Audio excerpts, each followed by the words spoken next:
Monsieur Le Déo, bienvenue à la Medibox. Bonjour. Vous êtes politique et parlementaire français. En plus, le rapporteur général sur l'évolution de l'impact de la science et de la technologie de l'Assemblée parlementaire du Conseil de l'Europe.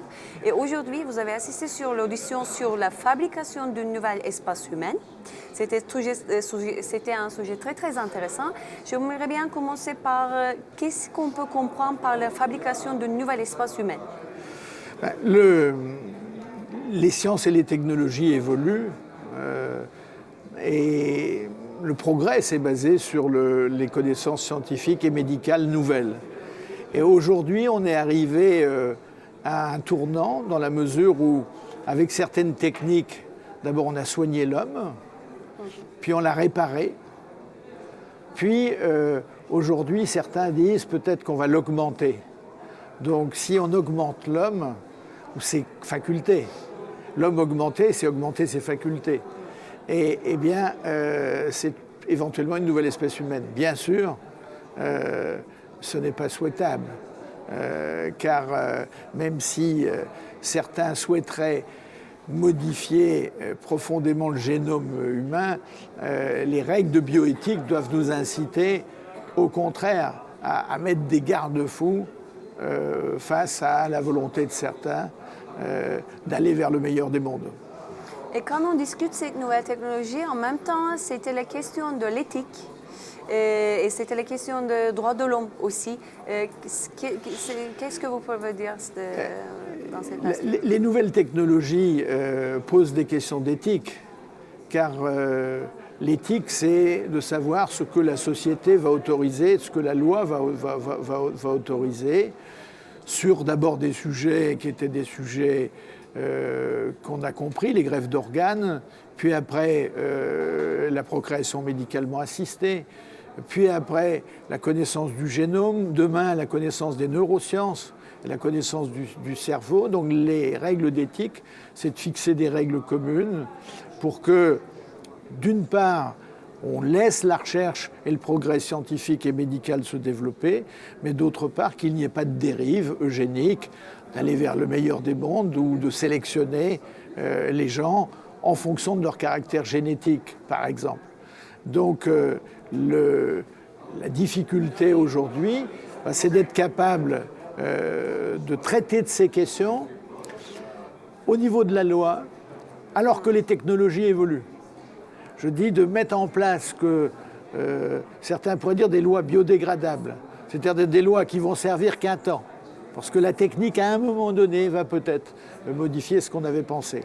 Et aujourd'hui, dans ce débat, on était sur le genome editing ou l'édition du gène, qui sont des nouvelles techniques de génétique qui peuvent permettre de remplacer des gènes défaillants. Alors, ça peut être utile, c'est ce que disait monsieur le professeur Church à Harvard par téléconférence.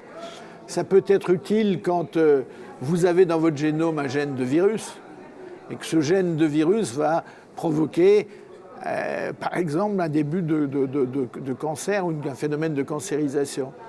Mais en même temps, où va s'arrêter la possibilité de transmettre ou de réparer des gènes si jamais on répare des gènes de cellules germinales, c'est-à-dire si la réparation va se transmettre à la descendance. C'était la question d'aujourd'hui. Alors, on n'est pas arrivé, à mon avis, à cela. C'est une publication chinoise qui a mis un peu le feu aux poudres parce que une équipe a dit qu'elle a déjà fait cela, mais on n'en est pas, à mon avis, aux règles de droit. Néanmoins, ce qu'il faut, c'est mieux comprendre pour mieux choisir. Et donc, la grande difficulté pour les parlementaires, c'est de comprendre ces questions, qui sont des questions majeures de demain, et c'est d'être à la frontière à la frontière de la science et de la médecine, de ce qui va se faire demain, et de dire qu'à un moment donné, certaines technologies, il est souhaitable de ne pas les développer. Et en tant que parlementaire français, vous avez pas mal d'expérience sur la création des législations sur des sujets. Est-ce que vous pouvez rencontrer quelques exemples ou difficultés dans les perspectives politiques? J'ai eu la chance de travailler sur les lois bioéthiques 92-94, 2002-2004 et 2011. Donc sur les 3 grandes lois bioéthiques françaises. Alors un exemple qui m'avait marqué, c'est en 92-94, on avait autorisé ce qu'on appelle le diagnostic préimplantatoire. On avait autorisé à faire une recherche sur un embryon au stade de quelques cellules, de faire la recherche pour savoir si cet embryon était porteur d'une maladie mortelle, par exemple des myopathies, et de tester l'embryon quand des familles avaient eu le malheur d'avoir déjà des enfants qui étaient nés et qui avaient cette maladie, donc de faire que pour le deuxième ou le troisième enfant, il n'y ait plus cette maladie dans la famille. Et ça avait été très compliqué, car on ne savait pas à l'époque si effectivement il n'y aurait pas de dérive. Et aujourd'hui, puisque c'est une loi de 94, on est 21 ans après, il n'y a pas eu de dérive et ça a permis à des familles d'avoir des enfants et d'avoir beaucoup de bonheur d'avoir des enfants qui n'étaient pas atteints de ces maladies.